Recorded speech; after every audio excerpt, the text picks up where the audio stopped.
Okay, right. Everybody, welcome to our next lecture at the RACS network. And tonight we have a talk by Professor Matthias Determann, I hope I'm pronouncing that correctly, on Islam and the Astrobiological Imagination. Matthias is an associate professor in history at Virginia Commonwealth University in Qatar. And before that, he was postdoctoral fellow at the Freie Universität of Berlin, I hope, forgive my accent, and a research fellow at Zentrum Orient. And he's the author of two books, Islam, Science Fiction and Extraterrestrial Life, and Space Science and the Arab World. And I don't know whether you'll be mentioning those during your talk, but I can include links underneath the YouTube video for anybody interested in buying those. So I think that's all I've got to say. Let's go straight into it. Matthias, over to you. Perfect. Thank you so much, Richard. Thank you for having me. Big thanks also to Stephen for this very, very generous invitation to address you, the members of the RACS network. Let me share my screen. Let me do that again. Great. Can you all see my screen? Yep, it's coming through good here. Fantastic. Yep. Yeah, so it gives me great pleasure to talk to you about Islam and the astrobiological imagination. I have in the background here an image of the TRAPPIST-1 planetary system, a planetary system whose discovery has created some excitement around the world because at the time, 7 terrestrial exoplanets were found. This was worthy of many news stories. The paper itself was published in Nature, and it had a significant Muslim and Arab contribution. There were several Arab and Muslim authors, some of whom affiliated with an observatory high up in the Atlas Mountains of Morocco, an observatory that contributing to finding these Earth-like planets. And here you can see their affiliations, the Uqaymidin Observatory in Marrakesh and the King Abdullah Center for Crescent Observation and Astronomy. So there you can see right away how Muslims, including Arab and Islamic institutions as well, with this King Abdullah Center for Crescent Observations, have been contributing to this exciting area for all of us, that is exoplanet hunting. Qatar, where I'm based, is also part of the planet hunting game. Qatar has discovered and named 10 planets so far, although not Earth-like planets, but rather, for the most part, hot Jupiters. So very big planets close to their respective stars. Some of them, Qatar 3b, Qatar 4b, Qatar 5b, you can see here. In the wider field of astrobiology, Muslim majority countries have contributed for a long time. One of the pioneers of the field of astrobiology, Gavril Tikhov, actually worked in the 1940s and 1950s in Kazakhstan, nowadays an independent Muslim majority country, at the time part of the Soviet Union. And this Gavril Tikhov, a Russian, not a Muslim, was part of the Academy of Sciences of the Kazakh Socialist Soviet Republic. And he published papers not just in Russian journals, but also in Western journals about life and the possibility of life elsewhere in the universe, particularly on Mars. We're jumping to the present. We now have societies such as the Astrobiology Network of Pakistan, co-founded by Nusair Khawaja, a Pakistani scientist who works in Germany now. He has not yet discovered life anywhere in the solar system, but he has discovered components of life, macromolecular organic compounds from the depths of Enceladus, one of the moons of Jupiter.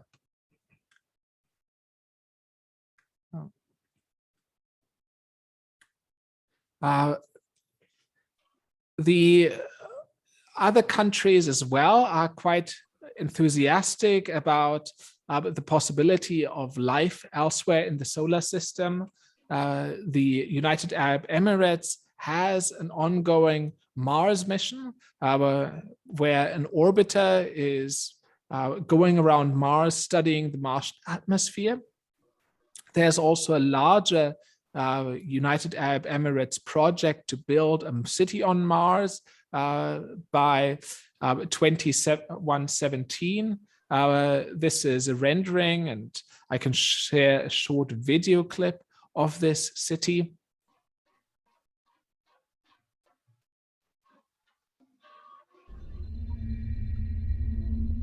Hello and welcome on Mars. My name is Saeed and I'll be your personal guide. On behalf of the United Government of Mars, I would like to welcome you to your second home, wishing you a pleasant stay on the Red Planet. It's our pleasure to be your host of the 70th anniversary of humanity's first colony on Mars. As the guest of honor of this year's Planetary Government Summit of 2117, we invite you to join us in celebrating our past while striving to build a better future. We are pleased to inform you that a special tour has been organized for the attendees of this year's summit.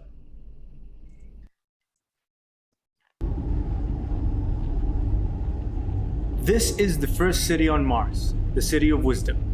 Its historic outpost represents the growth of the first city and how the first settlers on Mars had to innovate and utilize what they had from resources to make Mars a permanent home for humanity, much like the desert Bedouins did back on Earth.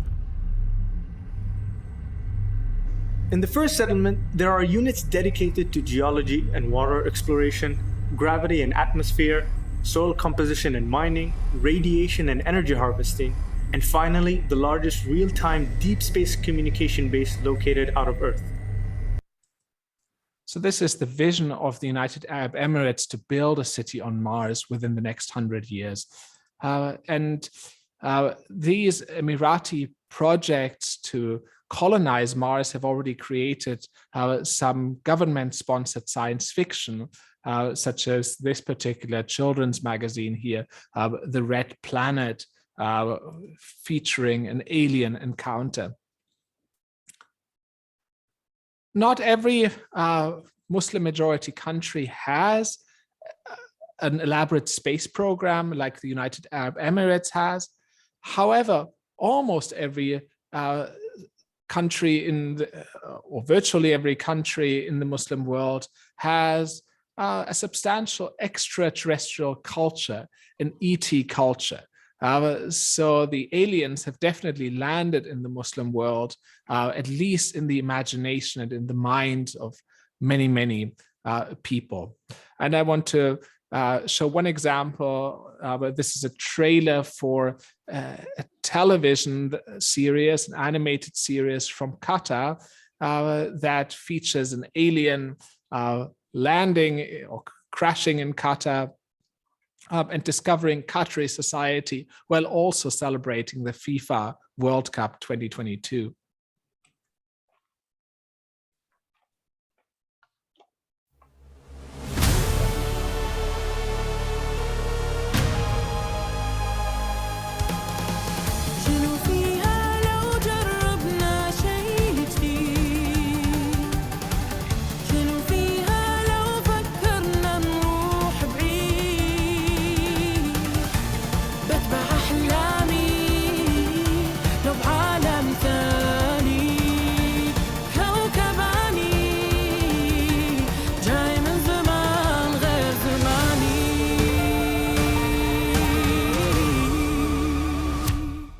So this is Kaukabani, literally a person from the planet or a planetary being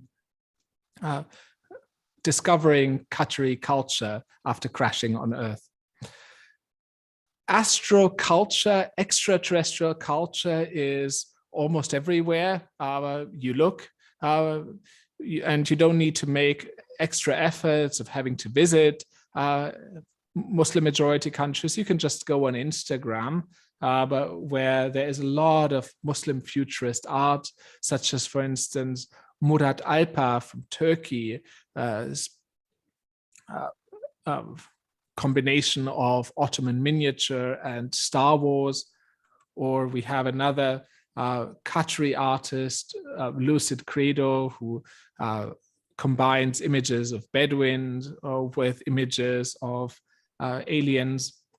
Or we have Ayham Jabr in Syria, a surrealist artist, combining images of UFOs and old photographs of Damascus. So if there is so much ET culture in the Muslim world, just a glance at Instagram or a glance at some animated television show us how widely present extraterrestrials are, I think it is worthy to study the relations of aliens to Muslim theology and the possible religious implications of the discovery or of contact with extraterrestrial life for Muslims. We have obviously very, very rich literature on the extraterrestrial life debate, a literature that probably in our context here, in our network, does not need introduction. Books such as Michael Krauss, The Extraterrestrial Life Debate, 750 to 1900, or Stephen J. Dick's The Biological Universe. Or again, books that, again, for you probably don't need much of an introduction. Books about Christianity and extraterrestrial, or about religions and extraterrestrial. However, in most of the literature, not much mention is being made to Islam. So in both Ted Peters's edited volume, Astrotheology, and in David Weintraub's Religions and Extraterrestrial Life, there is like one chapter, maybe a little bit more, dedicated to Islam. And given that there are more than 1 billion Muslims around the world, that we have dozens of Muslim majority countries, there's probably a lot more in terms of the astrobiological imagination that can be explored. Now, what is special about the Muslim world, apart from Islam being the dominant religion? Well, what is interesting for the imagination is the question of politics, is the question of authoritarianism. Many Muslim majority countries are not democracies. And there are assumptions made by writers, often in the West, that the authoritarian countries limit the imagination. So an example would be Brian Whitaker's book, What's Really Wrong with the Middle East, where he writes, Brian Whitaker, British journalist, writes that education in the Arab countries is where the paternalism of the traditional family structure, the authoritarianism of the state, and the dogmatism of religion all meet, discouraging critical thought and analysis, stifling creativity, and instilling submissiveness.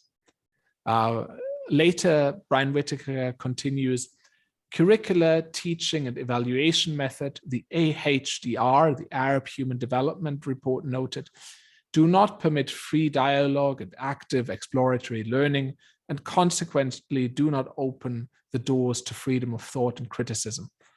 On the contrary, they weaken the capacity to hold opposing viewpoints and to think outside the box.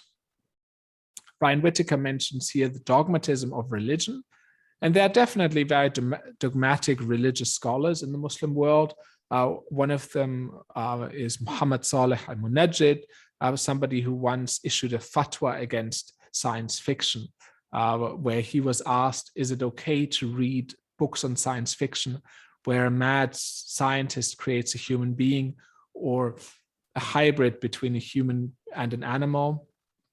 And in this religious opinion, Muhammad al-Munajjid said, if these stories include lies such as Darwin's theory, evolution, and other things that are contrary to the facts stated by Islam and the facts of natural science, then the Muslim should avoid them and keep himself busy with something that will be of use to him, such as learning good things or doing righteous deeds or reading true stories and historical accounts and so on.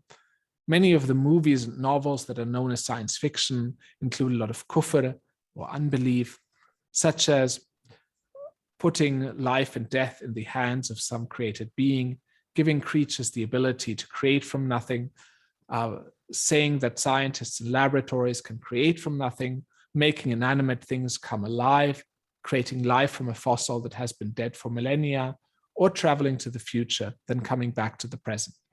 All of this is impossible, and no one knows the unseen except for Allah. Some of these novels and movies also include clear contradictions of historical facts that are mentioned in the Quran and the Sunnah, such as man's creation and his life on earth. When the Muslim indulges in reading these books or watching these movies, it shakes his belief, or at the very least wastes his time and keeps him busy with something that is of no benefit to him. Some people claim that this is just entertainment and a way of passing time, but entertainment is not permitted if it is haram or forbidden, and the Muslim's time is too precious to be wasted on such trivial things. So that's one conservative Muslim scholar's opposition to a lot of science fiction. Well, however, repression, authoritarianism do not always stifle the imagination. It can also be conducive to the imagination.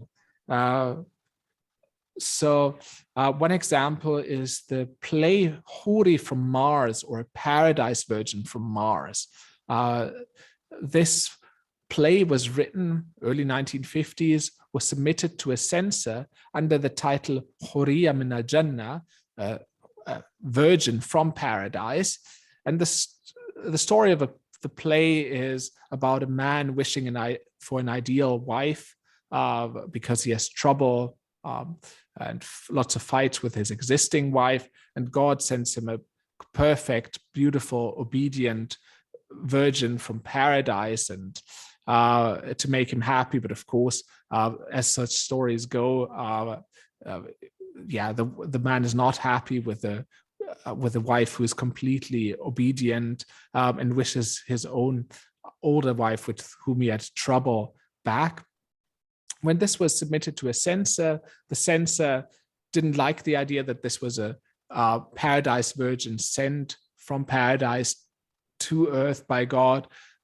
So actually asked for it to be changed, and the title was then a Huri, a virgin from Mars instead. So here we have repression, conservatism actually encouraging an extraterrestrial interpretation or change of plot.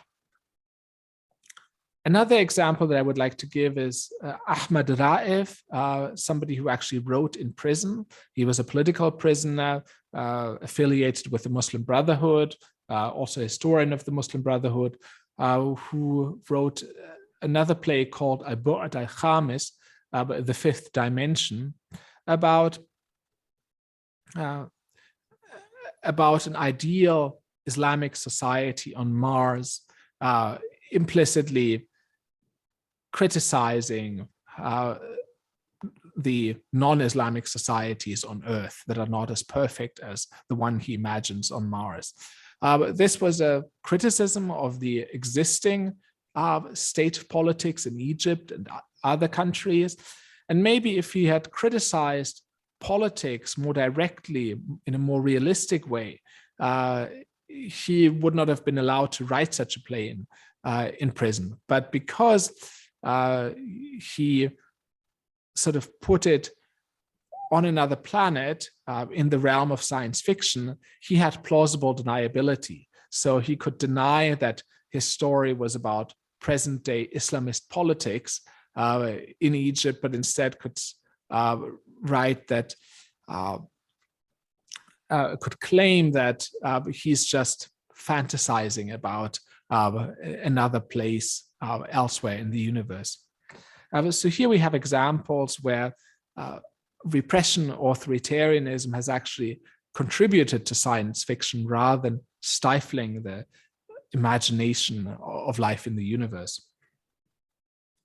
If we look more closely at some religious sources as well, but we also see a lot of endorsement for the plurality of worlds, which is so crucial for astrobiology and much of science fiction as well.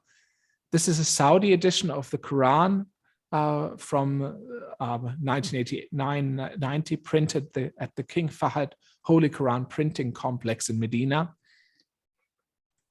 And God, in the English translation, is described here as the cherisher and sustainer of the worlds in the plural. The footnote here, 20 at the bottom, says the Arabic word Rabb, usually translated Lord, has also the meaning of cherishing, sustaining, bringing to maturity. Allah cares for all the worlds he has created. Another verse is translated as, and among his, God's, signs is the creation of the heavens and the earth and the living creatures that he has scattered through them. And he has power to gather them together when he wills. The footnote here in this official Saudi translation of the Quran says, life is not confined to our one little planet. It is a very old speculation to imagine some life like human life on the planet Mars. Though no scientific demonstration is possible, it is reasonable to suppose that life in some form or other is scattered through some of the millions of heavenly bodies scattered through space. What a wonderful sign of Allah, the Almighty who created such countless beings, has surely the power to bring them together. Saudi Arabia is known for its very, very strict literalist Wahhabi tradition, but even traditions very distant from Wahhabism have come to similar conclusions about the Quran being supportive of the idea of extraterrestrial life and the plurality of worlds. An example is the Ahmadiyya Muslim community, a community that is by the Pakistani authorities, for instance, not considered even Muslim. So far removed are they from mainstream Sunni Islam. In a book called Revelation, Rationality, Knowledge and Truth, Mirza Tahir Ahmad, former leader of the Ahmadiyya community, had an entire chapter about the Quran and extraterrestrial life. I apologize, I just had my light drop here.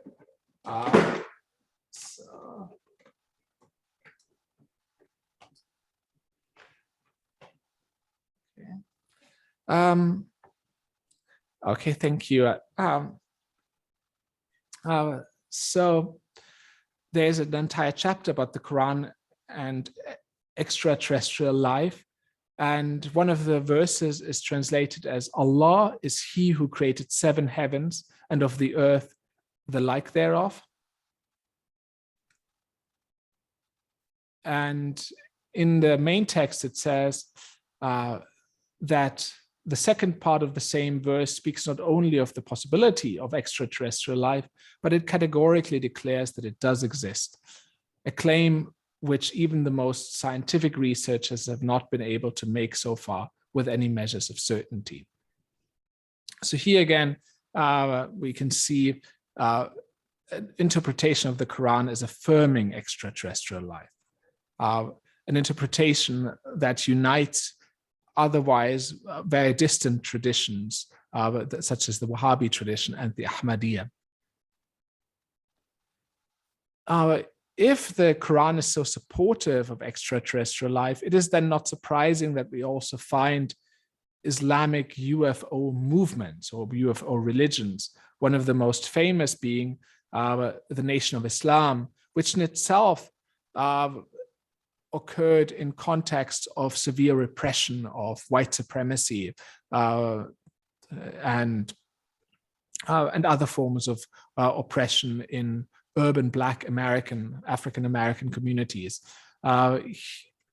Central to the ideology of the Nation of Islam is the idea of a mother plane, a UFO-like spacecraft that will end white supremacy and bring salvation to African American Muslims.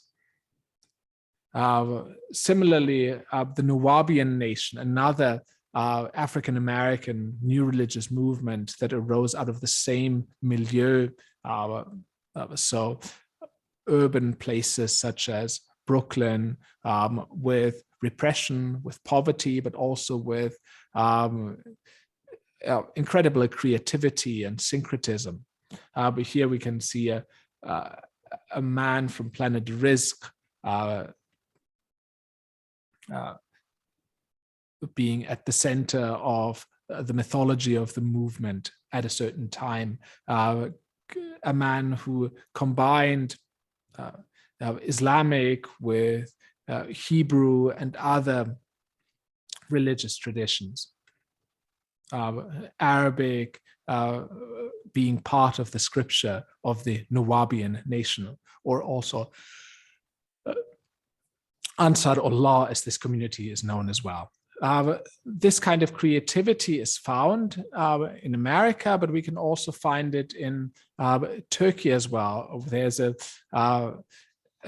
Islamic UFO religion called the World Brotherhood Union, Mevlana Supreme Foundation, a movement led by a woman, interestingly, called Bülent Çorak, a movement that combines Sufism and particularly the belief in the Sufi mystic Mevlana Rumi, also known for his poetry, combining that with, for instance, belief in the power that the star Sirius has over Earth.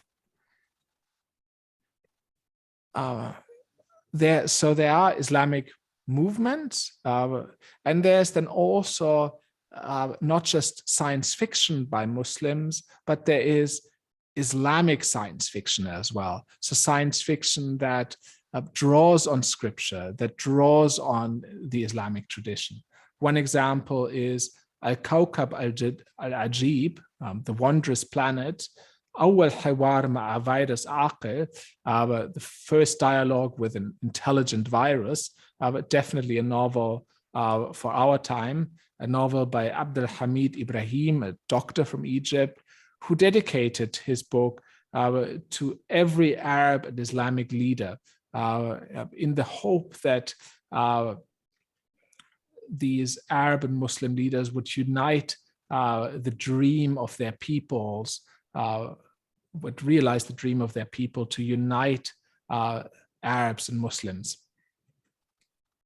There's also an example of Islamic science fiction from Malaysia, Galaxy Mohsenin, Galaxy of the Virtuous, science fiction that is part of a whole wave of Islamic literature, but that came out of Malaysia, that a country that is not only Muslim majority, but a country that has been propagating Islam as a kind of state religion as well.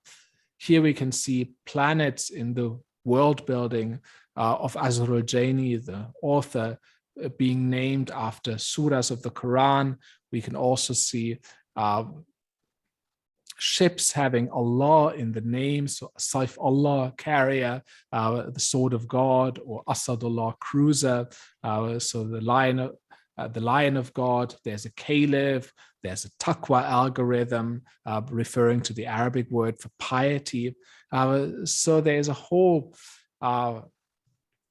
Islamic mythology being used to create a plausible and interesting and appealing science fiction world for the Malaysian readers.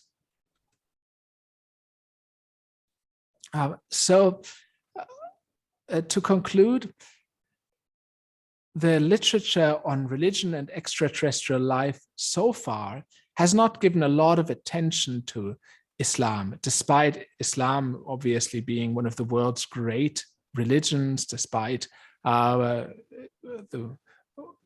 despite there being more than 1 billion Muslims who have a tradition that goes back 1,400 years. But despite that lack of literature, I think there is a really, really interesting extraterrestrial culture and really, really interesting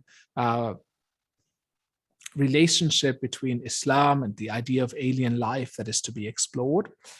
I mentioned that despite authoritarianism, despite non-democratic governments, there has been a lot of free thinking, a lot of thinking outside of the box, and sometimes repression may have actually helped with a science fiction mode of narration rather than a realist mode of narration. The Quran itself,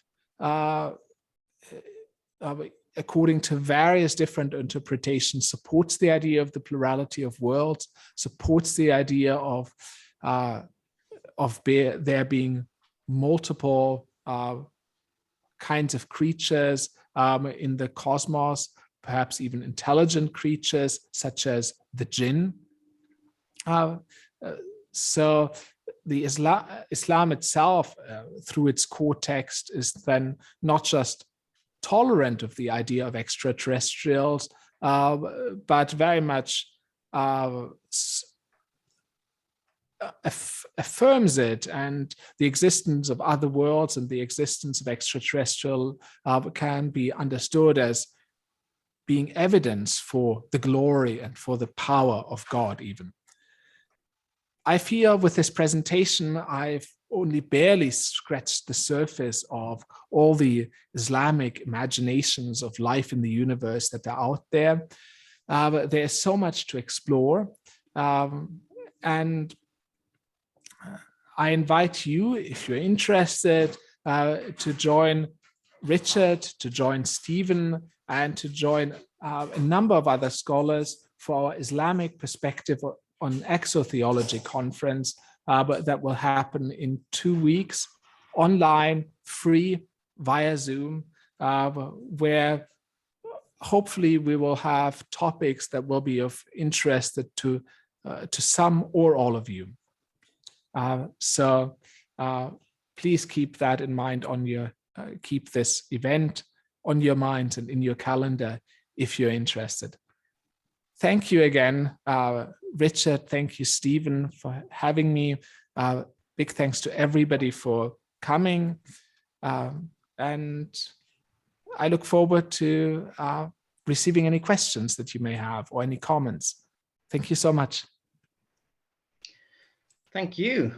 Thank you. That was fascinating, and definitely this whole aspect of Islamic or Arabic culture that well, I certainly wasn't aware of it. And it's yes, some of those books look really interesting. I'm sort of tempted to look them up and read them in translation.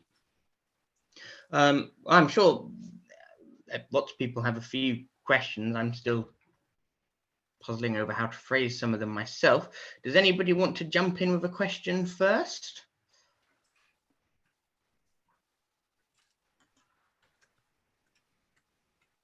Ricardo, you've unmuted yourself. Is that Yeah, look, I don't have a question by the moment being, but I'm really fascinated about this topic. I purchased the book, so I'll read the book. I didn't know much before. Now I know a little bit more about Islam and extraterrestrial life, but I don't have a question actually, because I'm ignorant in this matter, specific matter. But I really enjoyed the presentation. I think yes, I will read the book first, but so I'm listening to other comments and questions first. Thank you so much. Thank you, Ricardo. Thank you for your interest in my book as well. It means a lot to me. Robert, do you want to jump in? I always thank you. That was really interesting about a lot of things I knew, well, nothing.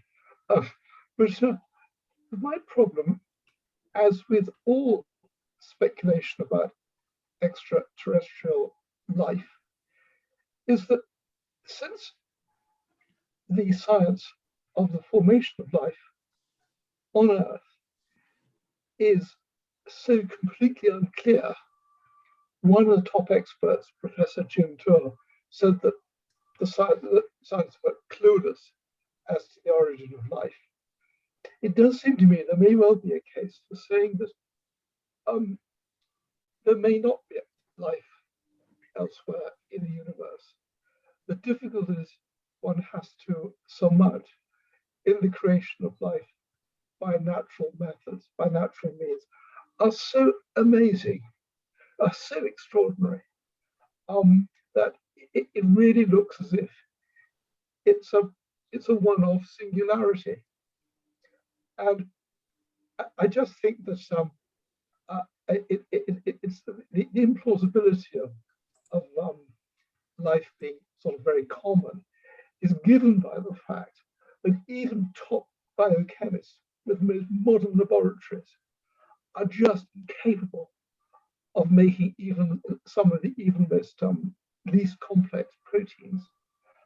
And it's extraordinary if they with all their skills, foreknowledge, laboratory expertise cannot do this, how it could be possible to be done in Darwin's little pool, warm little pool, seems just beyond belief. And I just thought I'd throw that into the pool, because it might ripple, it might create an Islamic ripple somewhere. But thank you, it was really interesting. Thank you so much. And it is Robert, is that right? That's right, yes. Robert, what's your last name, by the way? Miller. Miller, okay, wonderful. Thank you. 001. No worries. Yeah, that's a really, really good point. Life remains such a miracle, that the creation of the first life is something indeed that something that humans have not achieved in any way, and perhaps only begun, if at all, begun to understand. You're absolutely right. In the Islamic tradition, there is a strong idea that we are not alone in the cosmos, that we are not the only rational or sentient creatures out there.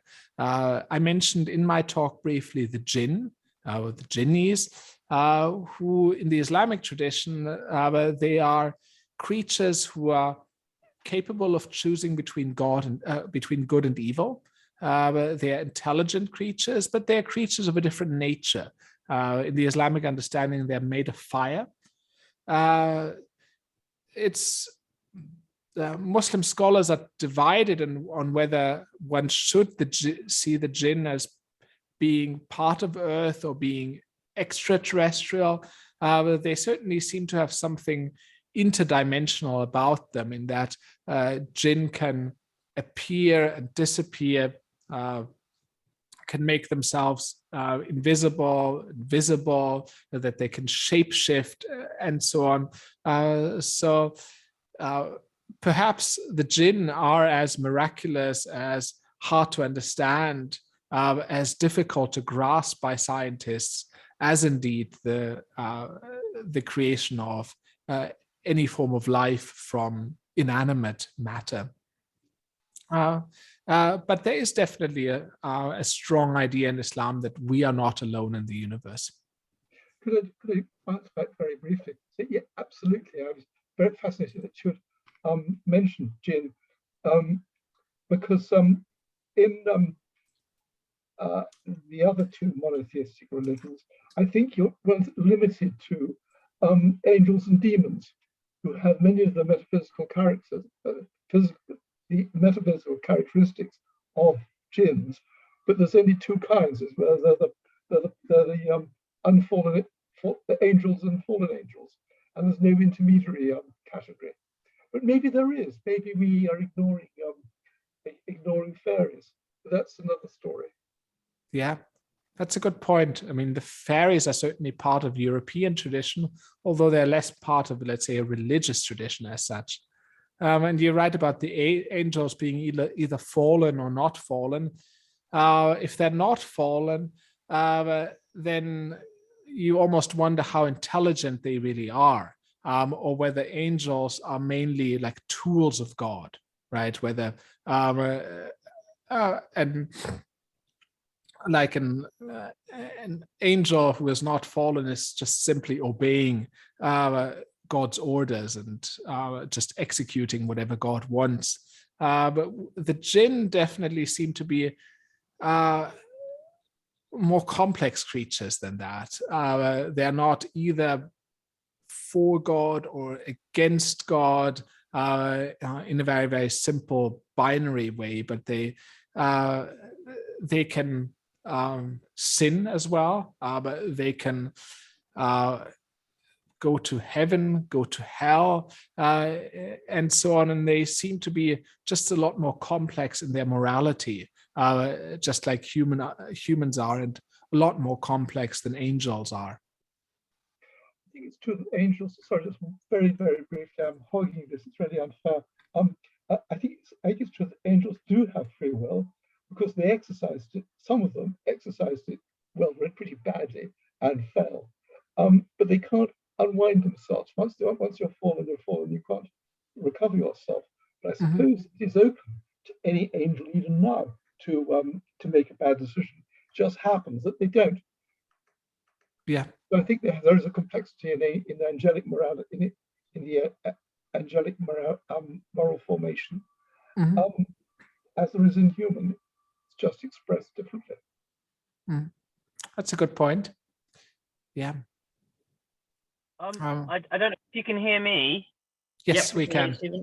Oh, good. Yeah. Sorry. First of all, thank you. I mean, it was fascinating, and I knew it would be fascinating, so I'm not at all surprised.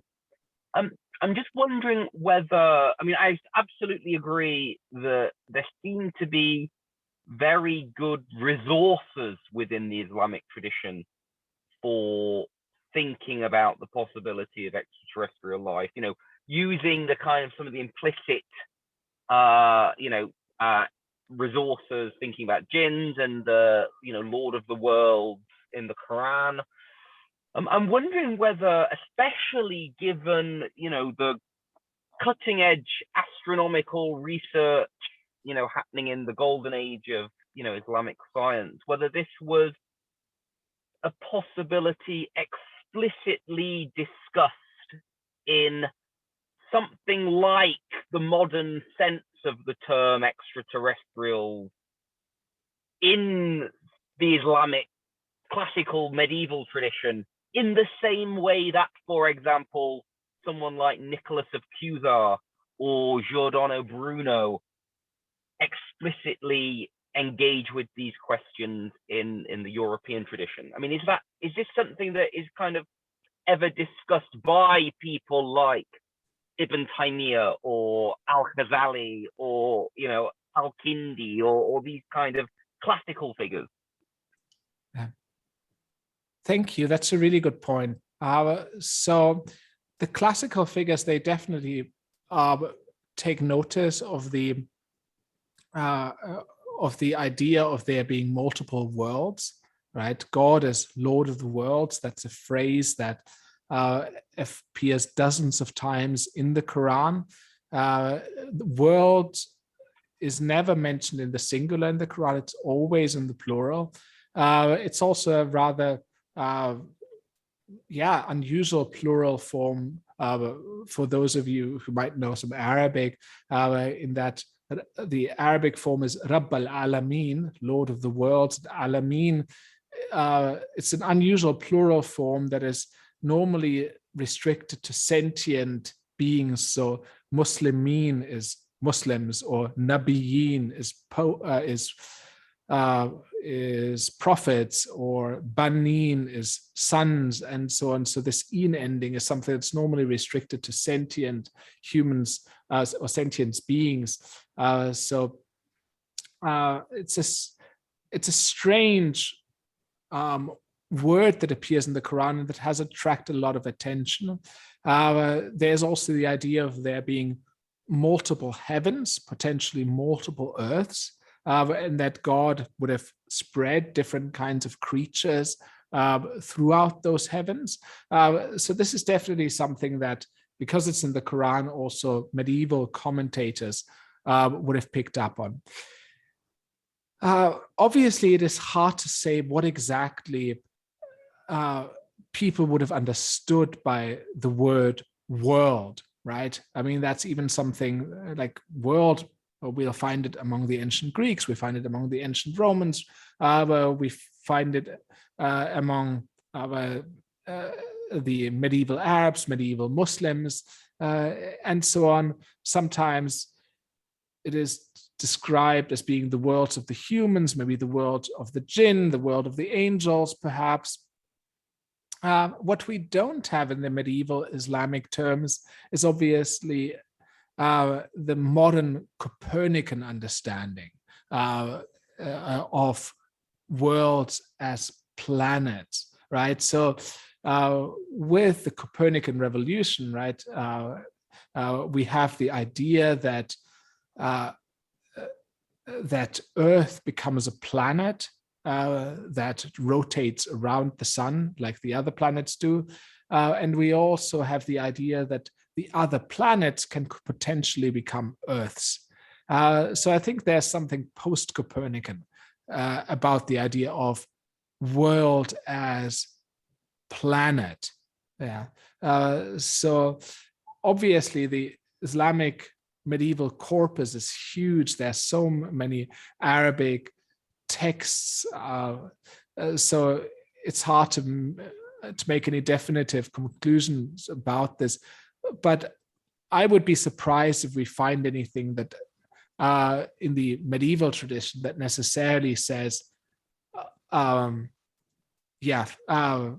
there are multiple worlds and these worlds mean planets. Yeah. Sorry, Stephen, I think we've lost you. No, I'm back now. You lost me only at the very end there, but that was fascinating. Thank you. I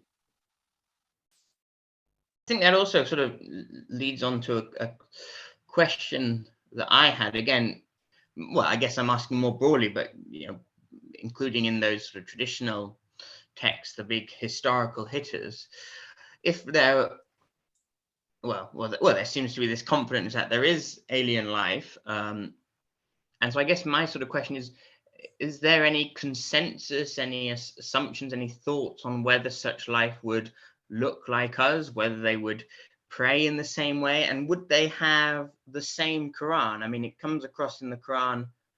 I'm not a scholar of Islam in the way that you are, but the jinn and humans seem to have the same Quran. Now, at least from what I read, and now that might be earthly jinn. But would that mean that we go to another planet, and would they look just like us and have the same Quran, or would they look very different and have a different Quran, or some combination of that? Would they have their own sort of prophets, or how would that work? That's a really good question. Islam is based on the idea that there are multiple prophets, right, that appeared in multiple places at multiple times. But like in the Islamic tradition, Jesus is one of those prophets. Others are, right, the Moses, for instance, and Abraham, and so on, the usual prophets that we would also find in the Judeo-Christian tradition. So in that sense, it would be within an Islamic worldview that you might have other prophets appearing in other places in outer space, potentially, right? Perhaps carrying a universal message. The Islamic tradition, however, insists that the Quran would be sort of the final message, at least for humans, and that the Quran, that the Prophet Muhammad would be the last of the prophets. And many Muslim scholars would also insist that there's something special about the about the Quran being Arabic, so that the word of God being indeed Arabic. And I think that's something that distinguishes Islam from, for instance, Christianity. In the Christianity, yes, we also understand the Bible as God's word, but scholars of the Bible would recognize, right, that the Bible itself was written in different languages, right? That we would have Hebrew, but that we would also have Aramaic, and then we would have a Greek rendering of the Bible, and we would have a Latin rendering of the Bible, and a Latin rendering of the Bible is seen as similarly sacred as, let's say, an Aramaic rendering of the Bible. Whereas in the Islamic tradition, like Arabic has a special place, and an English translation or a French translation of the Quran would never be seen as holy and as miraculous in the same way as the Arabic version. So that, of course, then raises the question of whether, if the Quran exists on other planets, or whether we should take it to other planets, whether it would be in the Arabic original in order to count. So I think there's something special there. Obviously, if you look at the Quran linguistically, what kind of Arabic the Quran is in, you would not be surprised that the Quran would be very close to the dialect of Arabic spoken in Mecca, which is kind of makes perfect sense.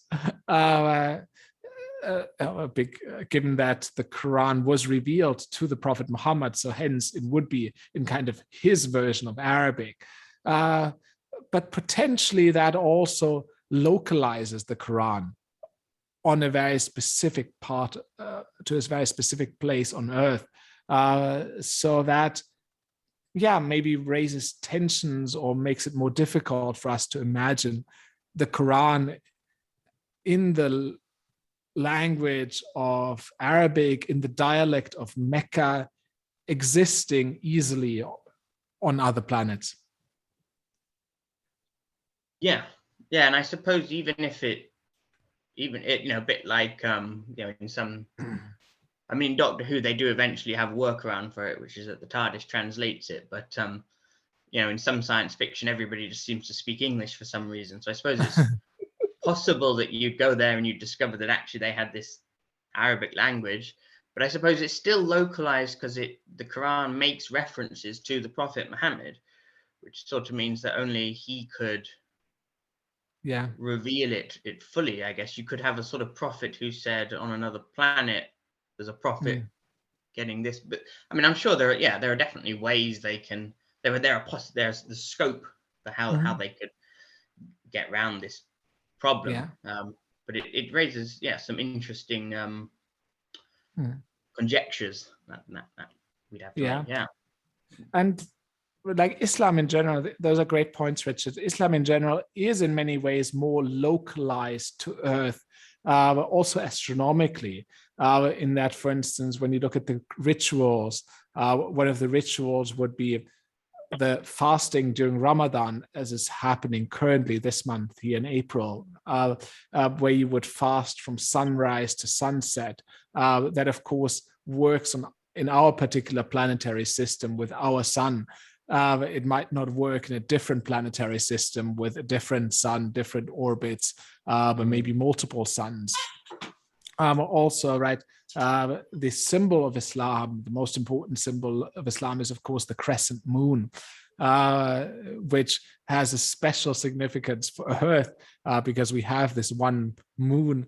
Other planets have multiple moons. So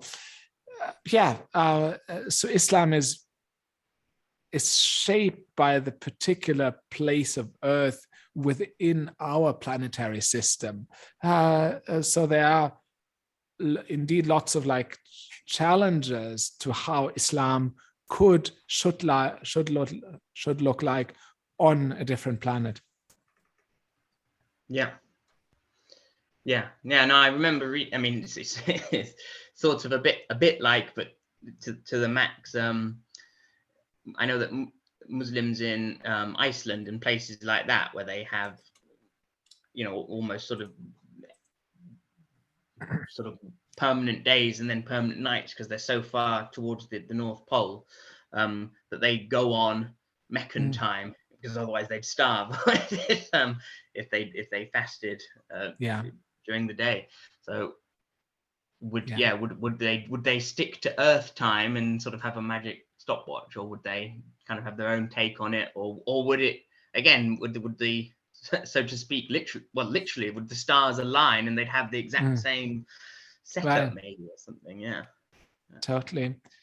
What I can say, I mean, you mentioned like Muslims in Iceland, like places far north, right, where you would have half the year, the twilight, for instance, like, or dark, and so on.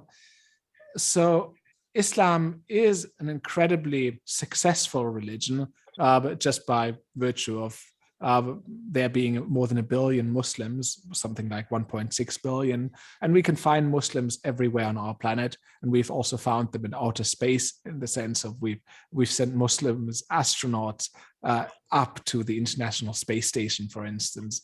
So Islam has been very successful, perhaps because it is so flexible, right? And Islam, right, while it may have been revealed as a religion to a specific Arab city, Mecca, and the community there, right? Islam has, of course, expanded, and all kinds of different peoples and cultures have adopted it, right? So Persian speakers, Turkic peoples, South Asians, right, Indians, and so on. And Islam, I guess, has been flexible enough to work and combine with these other traditions and become popular in all kinds of places. So, I would imagine, right, given the flexibility and the creative potential of Islam, that with maybe some changes and recombinations, you could find, you could spread Islam to other planets easily. I don't know if it's I can't see the screen, so I don't know if other people, there's a big queue of people here. But if there's not, I've got another question, if I may. Yeah, no, go for it, Stephen. Just again, this is another fascinating area that is in your book, but you haven't had time to talk about. But I think it's really interesting in this whole terrain. We've looked in, a beautiful survey of how, Islamic thinkers or, Muslims, authors have thought about, astrobiology and space.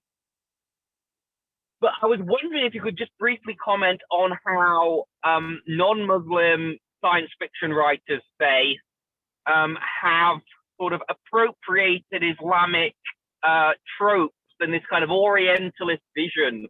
I'm thinking especially of, Tatooine, say, in Star Wars, or more particularly in Dune. And I think I'm right in saying that Frank Herbert, says somewhere about being influenced by Ibn Khaldun's Muqaddimah. And you've got this kind of, Bedouin society and this kind of nod to Arabic and this kind of Mahdi figure. And there's this whole kind of flip side to this engagement relationship. Yeah, thank you so much. Great question as well. So if you are a writer or the creator of the fantastic, of speculative fiction of some kind, right? If you're a world builder, You want to create a world that is strange, that is exotic, that is appealing, that is interesting, but it's also, it can't be a world that is entirely unintelligible, right? You want something that readers recognize as different, but as familiar enough so that they can make some sense of it, right? In order to create a world like that, many people from the European, from the Christian tradition, they have looked at the Islamic world, because the Muslim world, the peoples of the Middle East and North Africa, they've offered this kind of perfect mirror for a long time to Europeans, right? People that, right, are clearly understood as humans, but yet different. People that have understandable humans' emotions, but also people that are seen, were portrayed as explicit, as non-European, must have been their customs and in their beliefs and so on. So there has been a huge Western fascination, for instance, with the Arabian Nights, with the 1001 Nights, as stories that offer plot lines of sex, of violence, of greed, of magic, and so on, that are understandable to European readers, but yet they're also exotic enough. We have the jinn that are not quite the same as the fairies. We have the deserts, which are just different to European landscapes and so on. And of course, the Arabian Nights have shaped the European novel, and they've also shaped Hollywood. So a lot of important Hollywood productions have drawn on the Arabian Nights. So in that tradition of using the Muslim world, using Muslim traditions then as an exotic other to create a speculative world, we then have Frank Herbert's Dune, we have George Lucas's Star Wars doing the same thing, right? Trying to create ideas of a different planet with a different society, but yet sort of familiar enough. And almost this was something like a winning recipe where you kind of knew it would work. And the 1001 Nights have perhaps always been bestsellers in Europe. And also, let's say, books and movies such as Lawrence of Arabia, which also has these themes of the noble savage, the white savior, and so on, right? These have been intensely popular. So if you're a movie maker, science fiction movie maker who wants to convince, let's say, a studio that they should invest in the special effects and all the expensive stuff that you need for a sci-fi space opera, right? If you want to convince them, you want to show them a winning recipe, and then if you can tell them, oh, see, I want to create something like Lawrence of Arabia, or I want to create something that draws on perhaps the Arabian Nights. I think this was perhaps seen as a recipe of success, and it has been a recipe of success in the case of Dune and Star Wars.